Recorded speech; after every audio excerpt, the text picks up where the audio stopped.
Of the show for today. We're talking to Harold Love Jr., and he's talking about some of the issues involved with some of our young people that we've described as troubled youth this morning. And son of Representative Harold Love. Harold, let's see if we can pick up and to talk about some of the young people who have fallen through cracks, Sure. folks who, young people who might be incarcerated, and Right. some of the things that might be involved in reference to how we can counsel them and deal with them. Well, and I have to be very honest with you, Dr. Haney. I grew up in a house where my parents loved me and my sisters loved me. And so when we talk about what direction our children go in, we must address the issue of how much self-love they have. How much value and worth do they think that they have? Not just to the larger society, but to themselves. And so when a child has low levels of self-love, then they allow themselves to be pulled into directions that are not beneficial to them. When they don't understand the value and worth that they have to their family, to the larger society, then they won't have any motivation. So part of our task is to get to the place where we as a community pour back into them what they may be lacking. This is where the uncles and the grandfathers and the cousins and the aunts and the grandmothers get to pour back into, but also where the neighbors and the church members, right, and the whole pastor, village. the whole village pours back into the child. Say, hey, I know you may have had a rough childhood. Maybe your father wasn't in the home. Maybe your mother wasn't. Maybe your grandmother is raising you. Maybe your grandfather is raising you. But there is a faith community around you that loves you.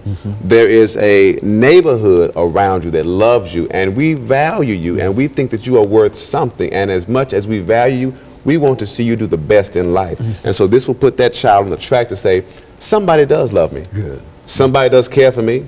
Somebody does think that I'm worth something. And if somebody thinks that of me, then I got to do something to validate their love and the self-worth that they think that I have. That was one thing that kept pushing me in my young adult years. I would say, you know, my parents have done a good job with loving me. And so I can't return their love with my bad behavior. So, you know, as of course all children make mistakes and you go through those periods, but you have an awakening where you say, you know, I got to do better. I got to live a good life, and I got to go out here and do something that's good and productive in society. So I think part of what we deal with is the fact that many of our children are walking around with misconceptions of what it means to love themselves. All right, good. And if you don't know how to love yourself, then you'll allow anyone to treat you any old kind of way. If you don't love yourself, then you will allow yourself to look any old kind of way, and you will think less of yourself. It's nothing wrong with you getting up and taking care of yourself and going out here and trying to make something good of your day and your activities. So again, everybody's not going to go to college. Everybody is not going to be able to go through that track, but everybody can go out here and learn a skill and get a good paying job, and then get in a community that surrounds them with love, and then raise their children in an environment that is loving. If you're a mother or a father who didn't have a loving parent in the household, that does not mean that you can't be a loving mother and a father. So you can still exhibit that same kind of love that maybe you didn't see because you know what you were lacking. You say, you know, I would have liked for someone to do these things for me, and so I'm going to do this for my child. So I think when we talk about the issues and the ills of our society, what it is that causes our children to veer from the track of righteousness and to instead pursue the track of unrighteousness, we must include the fact that some of them need to see examples of what it is to be loved and to love. And so we talk about the need to invest back in our children. Okay. It's the very first thing, all right? We must be very careful about how we speak to our children, how we say things in their ears that they hear that do not build them up, but instead tear them down, making comments to them about how they just like their father or just like their mother and they're no good and you never amount to anything.